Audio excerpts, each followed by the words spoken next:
Había un tiempo en que el verano era eterno, y no olía a centro comercial con aire acondicionado. Olía a tierra mojada después de un aguacero, a mango con chile comprado en la carretera y a la gasolina que se escapaba en la estación de servicio. Era otro México, te lo juro. Había una magia cruda en esos 3 meses que hoy parece imposible de explicar. Los niños de ahora tienen el mundo en una tableta, pero jamás conocerán la libertad salvaje de una tarde sin rumbo, con las rodillas raspadas y el sol pegándote en la nuca. ¿Te acuerdas de esa libertad? Hoy vamos a desenterrar 25 de esas postales del viejo México, de esas vacaciones que los niños de hoy nunca van a entender. Y quédate hasta el final, porque te juro que hay una que te va a pegar justo aquí, en la memoria. Antes de que los aeropuertos baratos se comieran al país, existía una forma mágica de llegar al mar. El tren de pasajeros. El jarocho, el regiomontano, el oaxaqueño. Nombres que hoy suenan a leyenda, pero que fueron la puerta a las vacaciones para millones de familias. Subirse al tren en la vieja estación de Buenavista era todo un ritual. El olor a diésel y aceite quemado se te metía en la ropa. El silbato agudo de la máquina anunciando la partida era la verdadera banda sonora del verano. Y ni hablar de las vendedoras de tortas y refrescos que corrían junto a los vagones hasta el último segundo. Ferrocarriles Nacionales de México, FNM, operó estos gigantes de acero hasta que en 1997, la modernidad decidió que ya no eran necesarios. Se privatizó casi todo y el sistema de pasajeros simplemente se desvaneció. El viaje a Veracruz duraba casi 12 horas, pero a nadie le importaba. Esas horas eran parte de la aventura. Los niños pegábamos la cara a la ventana, a esas ventanas que se bajaban con una manivela dura, viendo pasar pueblos que parecían detenidos en el tiempo, montañas verdes y cañaverales infinitos. Las familias llevaban canastas con pollo rostizado y frijoles preparados en casa. En el tren había tiempo para comer con calma. Los vagones de segunda tenían asientos de madera que crujían con cada curva, y los de primera, con su tela verde y ventiladores en el techo, se sentían como un lujo absoluto.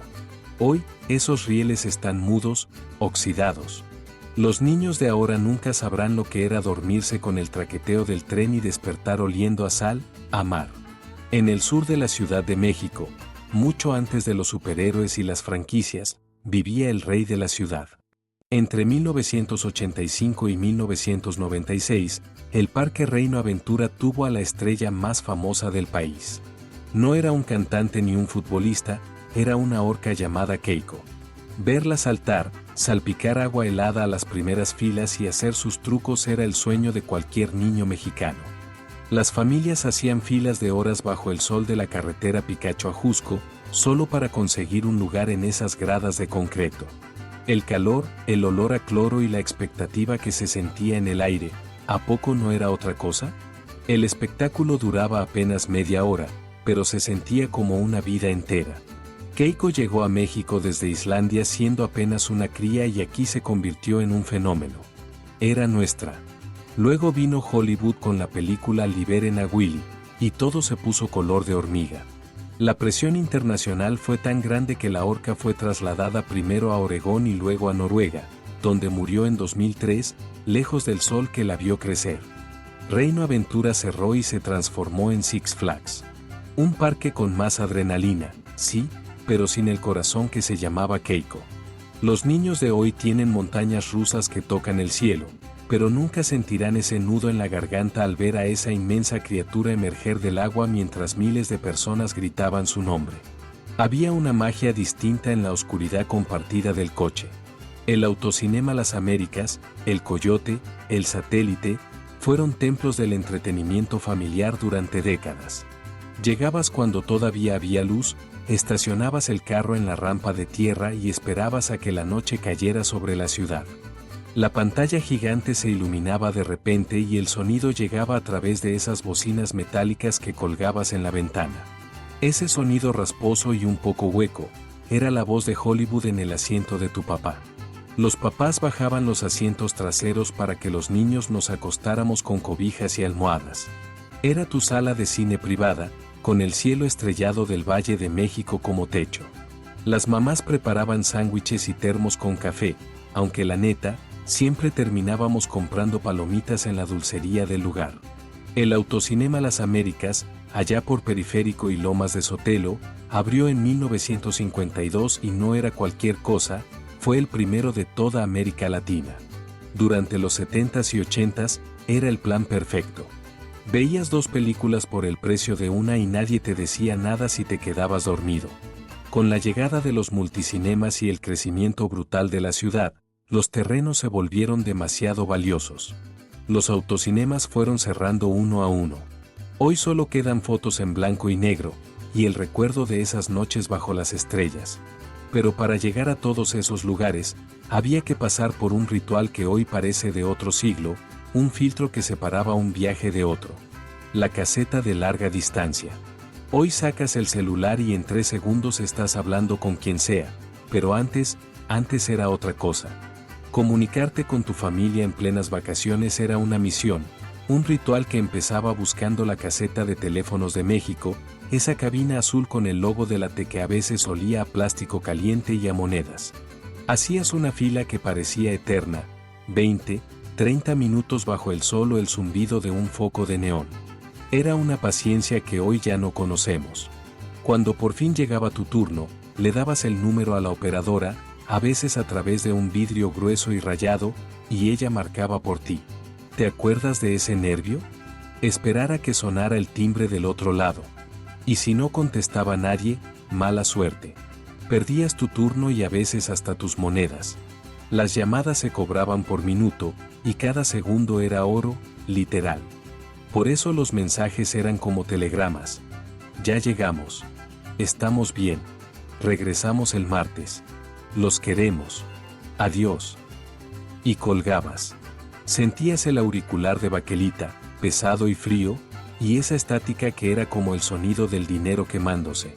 El costo de 3 minutos podía ser el de una comida corrida completa. Escuchar la voz de tu mamá a través de esa línea era un tesoro, un lujo que te saboreabas palabra por palabra. Y luego estaba el cielo, nuestro cielo. Antes de que todo se volviera genérico y de bajo costo, existía un gigante. Mexicana de Aviación. No era cualquier aerolínea, era la primera de México, nuestro orgullo con alas. Sus aviones, te lo juro, eran poemas voladores con nombres que sonaban a leyenda, el Xochimilco, el Tolteca, el majestuoso Tenochtitlán. Volar en Mexicana era vestirse de domingo. Era un acontecimiento. Entrabas al avión y olía a nuevo, a alfombra limpia. Las sobrecargos, con esos uniformes elegantísimos, te servían comida de verdad, en charolas metálicas que pesaban. ¿Te acuerdas del tintineo de los cubiertos de metal? Había servilletas de tela. No era un sándwich envuelto en plástico. Y a los niños, nos daban nuestras alitas de piloto. Unas alas de plástico doradas que te prendías en la camisa y te sentías el rey del mundo. A veces, si tenías suerte, el capitán te invitaba a conocer la cabina, algo que hoy sería impensable. Mexicana se fundó en 1921. Casi 90 años conectando familias, uniendo a México con el mundo. Por eso, cuando cerró operaciones en 2010, se sintió como una herida nacional. No solo se quedaron miles sin trabajo, nos quedamos todos un poco huérfanos de ese México. Hoy volar es más rápido, sí, pero es frío, impersonal. Se perdió la magia. Pero el calor, ay, el calor de verano en la ciudad. Cuando el aire se sentía espeso y el ventilador nomás aventaba aire caliente, había un último refugio. La azotea. Era nuestro aire acondicionado natural, la solución de un México ingenioso que no necesitaba de la tecnología. Arrastrabas el colchón viejo o el petate que olía a palma seca, y te acostabas a ver un cielo que todavía no estaba contaminado de luz. Escuchabas las pláticas de los grandes, las risas de los vecinos en la azotea de junto, el ladrido de un perro a lo lejos y el canto de los grillos. Era una sinfonía nocturna que te arrullaba. No había miedo. No había rejas. Las azoteas eran el patio de los que no tenían patio, lugares seguros donde la familia entera cabía sin problemas. En la Doctores, en la Santa Tere de Guadalajara, en la Colonia Independencia de Monterrey, era una costumbre sagrada. Pero luego llegaron las antenas parabólicas, los tinacos rotoplas, las bardas se levantaron con alambre de púas y se perdió la confianza. Si quieres ayudar a que el viejo México no se olvide, suscríbete.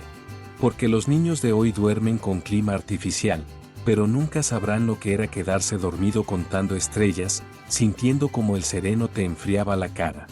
Y claro, las vacaciones tenían su propia tecnología, aunque fuera análoga. El ritual no terminaba al deshacer la maleta, terminaba semanas después. Llevabas ese rollito Kodak Gold de 24 o 36 exposiciones, con su promesa de tesoros, a la farmacia o a la tienda especializada. ¿Te acuerdas de Fotoregis? Con ese letrero amarillo que era una garantía. Y empezaba la dulce tortura de la espera, 3 días, una semana. No había vista previa ni pantalla digital. La magia estaba en abrir ese sobre de papel manila, sentir el olorcito a químicos de revelado, y ver tus recuerdos por primera vez, impresos en papel brillante. A veces descubrías que el dedo de tu papá había tapado el lente en la foto del castillo de arena, o que la más importante salía toda movida. Pero también encontrabas joyas inesperadas, momentos que no recordabas y que ahora eran para siempre. Era revivir el viaje en ese instante. Y todas esas fotos iban a parar al mismo lugar sagrado, el álbum familiar. Ese libro gordo, pesado, con pasta de vinipiel, y esas hojas con un plástico pegajoso que hacía un ruidito especial al despegarlo. Era nuestro disco duro, el archivo de quienes éramos. Los niños de ahora toman 500 fotos en un día y las borran sin pensarlo, sin sentir nada. Nunca conocerán esa angustia deliciosa de esperar el revelado para saber si el verano, si la cara de la abuela, si ese momento quedó bien capturado para siempre. Camión de segunda clase. Antes de que los autobuses ejecutivos con sus asientos de piel y su wifi conquistaran las carreteras, existía otra forma de viajar. Una más real, más dura, más nuestra. Los camiones de segunda clase eran lentos, ruidosos, calurosos y absolutamente inolvidables. El motor rugía como si se fuera a desarmar en cada subida. No tenían aire acondicionado, ni baño, ni películas de Van Damme. Las ventanas se abrían de par en par, con esa palanquita dura que tenías que empujar con fuerza. El viento entraba mezclado con polvo, con el olor a tierra mojada del campo y a veces, sí, hasta con moscas. Era el precio de sentir el paisaje, no solo de verlo. El chofer paraba en cada pueblo, en cada rancho, en cada cruce donde un alma levantara la mano. Subían señoras con canastas llenas de pan o fruta, campesinos con costales que olían a maíz, niños con jaulas de pájaros. A veces, te lo juro, subían gallinas vivas que viajaban cacareando debajo de los asientos. Era un arca de Noé sobre ruedas. El viaje de 6 horas podía convertirse en 10 o 12, pero nadie tenía prisa, el tiempo era otra cosa. En las paradas de mala muerte, en terminales improvisadas, vendían tacos de canasta sudados, gorditas de nata, aguas frescas en bolsita. El camión olía a diésel, a humanidad, a sudor, olía al México profundo. Hoy los autobuses tienen pantallas individuales y asientos que parecen camas, pero ningún niño sabrá lo que era viajar sintiendo el país entero entrando por la ventana. ¿A poco no era otra cosa? Y para subirte a ese camión, necesitabas un boleto de autobús. Las terminales de autobuses del México de antes eran mundos completos, ruidosos y caóticos. Flecha Roja, Transportes Chihuahuenses, Ómnibus de México, Estrella de Oro. Cada línea tenía su propio mostrador, su propia sala de espera, sus propios colores que te gritaban desde lejos. Pensar en la vieja Tapo o en la Central del Norte era entrar a otro universo. Comprar un boleto era una negociación, un ritual. Preguntabas horarios, comparabas precios, casi regateabas el asiento junto a la ventana. No había internet, ni aplicaciones, ni confirmaciones electrónicas. Te daban un boleto de cartón grueso, a veces perforado a mano, que guardabas en la bolsa de la camisa como si fuera un billete de lotería. Las terminales olían a comida frita, a café de olla quemado, a desinfectante barato de baño público. Había limpiabotas con sus cajones de madera, voceadores gritando los titulares del periódico, señoras vendiendo chicles y cigarros sueltos de una cajita de cartón. El eco de los altavoces anunciando salidas con esa voz metálica era la banda sonora de la despedida y el reencuentro. Los niños corríamos entre las piernas de los adultos mientras esperábamos la salida.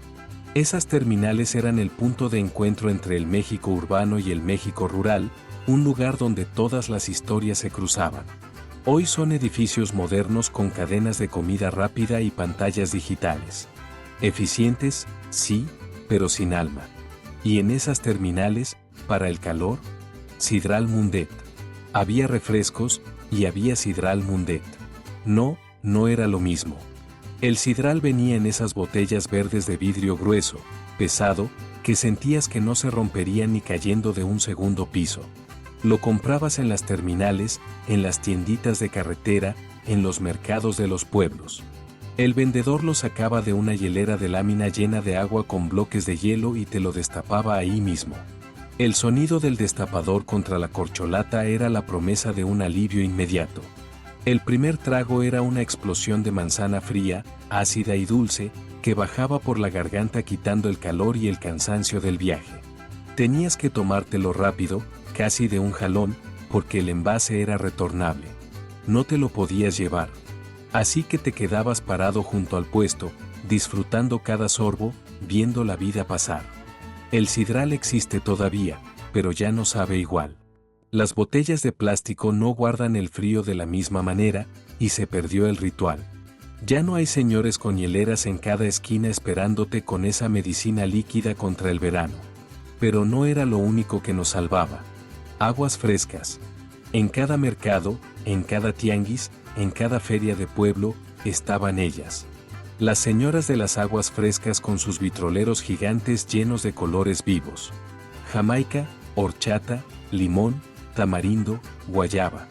Te servían el agua en una bolsita transparente, le ponían un popote y le hacían un nudo arriba para que no se derramara. Era ingeniería mexicana en su máxima expresión. ¿Te acuerdas de la maña para beber sin tirar una gota? Podías caminar, correr, subirte al camión y el agua no se tiraba.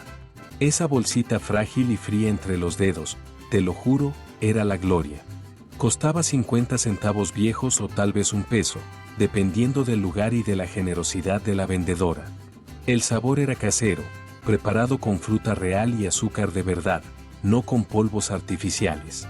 Hoy las normas sanitarias han ido borrando esta costumbre, pero en los pueblos del interior, en los mercados sobre ruedas, todavía sobrevive. Un pequeño acto de resistencia. Y hablando de veranos, cursos de verano. Para las familias trabajadoras, los cursos de verano del Instituto Mexicano del Seguro Social eran la salvación.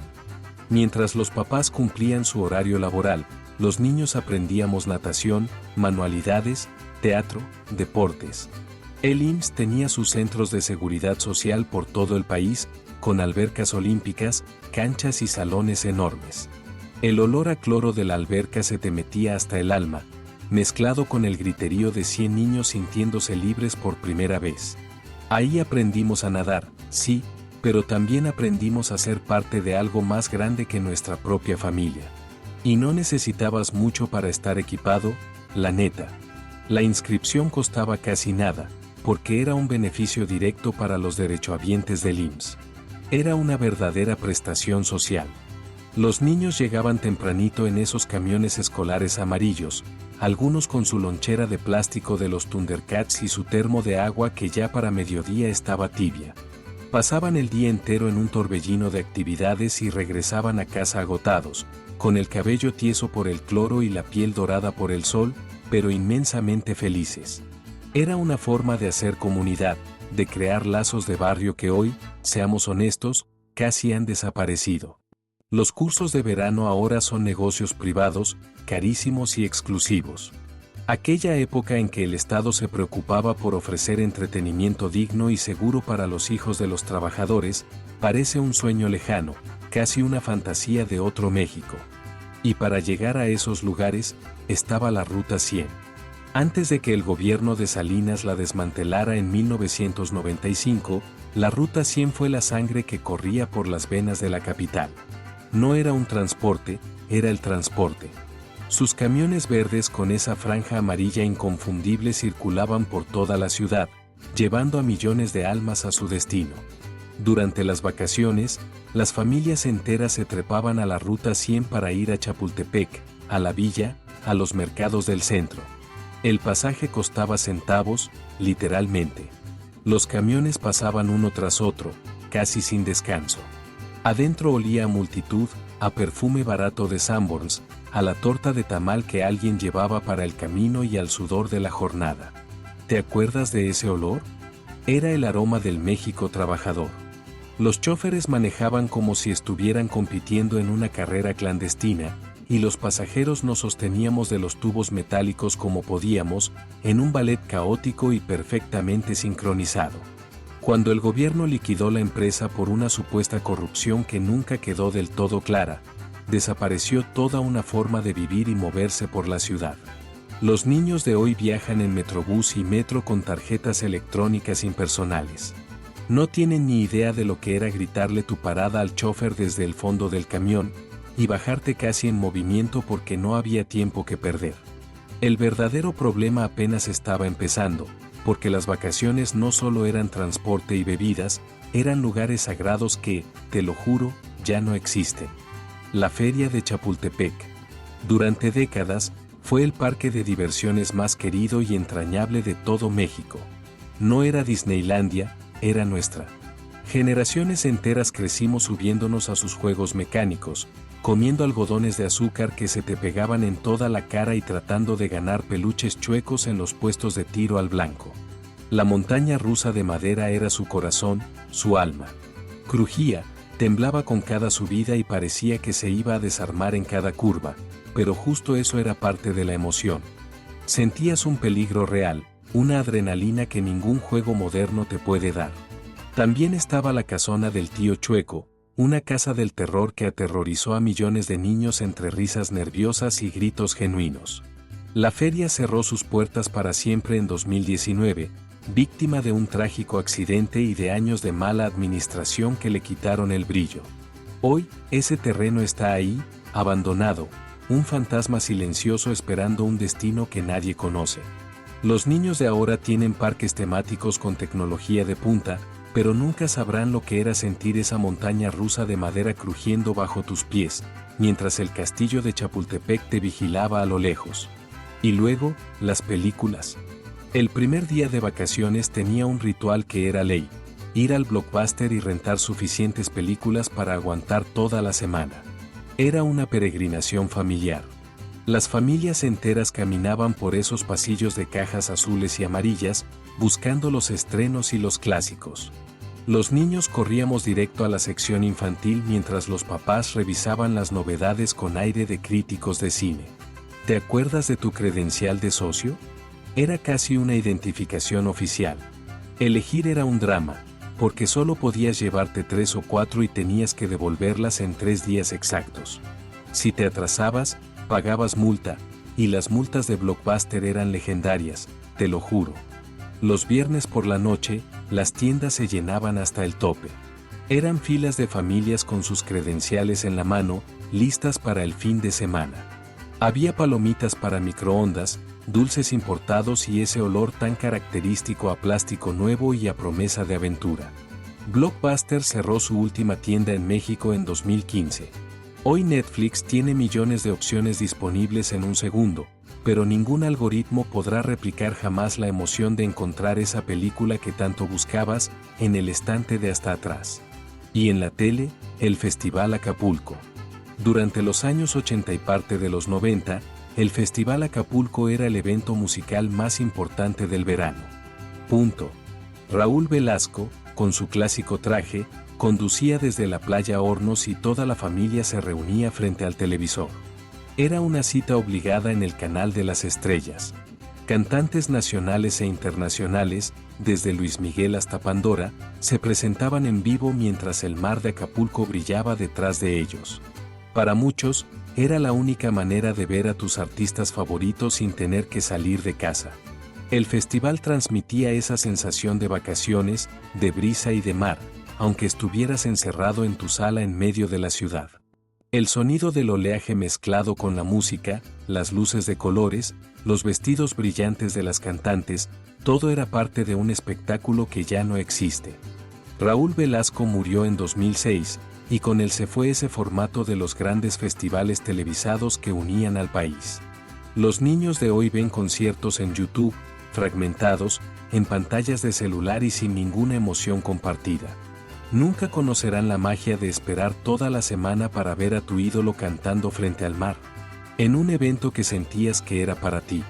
Y entonces, ese recuerdo dejó de ser algo simple y pasó a ser algo que definió generaciones enteras. La casa de los abuelos, para millones de nosotros, las vacaciones de verano tenían un solo destino, el pueblo. Era una peregrinación sagrada. Dejar la ciudad para llegar a la casa de los abuelos en Michoacán, en Oaxaca, en Zacatecas, en cualquier rincón de ese México que ya casi no existe. Ahí el tiempo corría diferente. No había televisión por cable, ni consolas de videojuegos, ni mucho menos internet. ¿Qué había? Primos que no veías en todo el año, animales de granja que eran tus amigos, milpas que parecían selvas y ríos helados que eran tu alberca privada. Era la libertad absoluta, te lo juro.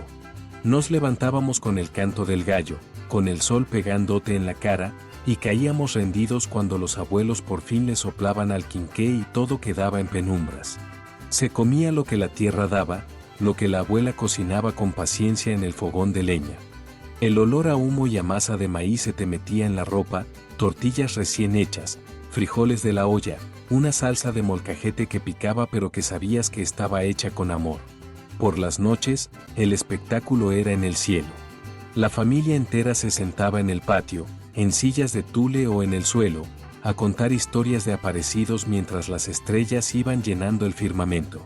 En muchos de esos pueblos, la luz eléctrica era un lujo que se acababa a las 10. Después de eso, solo quedaba la oscuridad, el silencio profundo y el canto de los grillos que te arrullaba. Era una paz que hoy ya no se encuentra en ningún lado. Esas vacaciones duraban semanas, a veces los 2 meses completos. Regresábamos a la ciudad morenos por el sol, más flacos pero con el alma llena, cargados de historias que nadie en la escuela nos podía creer.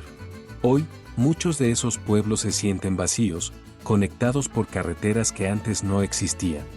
Las casas de adobe de los abuelos se vendieron o simplemente se las tragó el tiempo, y los niños de ahora pasan el verano viendo una pantalla, sin saber lo que era dormir en una hamaca, meciéndote con el viento y escuchando a los gallos anunciar que un nuevo día de aventuras estaba por comenzar. Y si el verano tenía un sabor, era el sabor del mango con chile. En cada playa del país, desde Mazatlán hasta Zihuatanejo, ahí estaban ellos, los vendedores ambulantes con sus carritos de madera, empujándolos sobre la arena ardiente.